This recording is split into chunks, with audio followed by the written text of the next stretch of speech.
কিসের রেজাল্ট? আরে তুই ব্যাংকে পরীক্ষা দিলি না, ওই রেজাল্ট। লাভ নেই, আমার চাকরি হবে না। বন্ধু তুমি এত হতাশ কেন? শৈবের কথা মনে নাই? যিনি বিসিএতে চারবার পরীক্ষা দিয়েছে, টেকে নাই, তারপরও কিন্তু তিনি হাল ছাড়েন নাই। বারবার চেষ্টা করেছেন, শেষবারে একবারে অ্যাডমিন ক্যাডার হয়েছেন। তুইও পারবি বন্ধু। শোন ভাই, সবার তো আর শফিক ভাইয়ের মতো কপাল না, আর আমার তো নাই। আমার দ্বারা চাকরি বাকরি হবে না, আমার এটা কপালে নাই।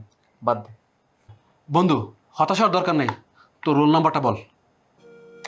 বাবা বললাম তো, আমার কপালে চাকরি বাকরি কিচ্ছুই নাই। আমার টাকাও নাই, আমার মামা খালোও নাই, মানে আমার চাকরিও নাই। আমি বেকার।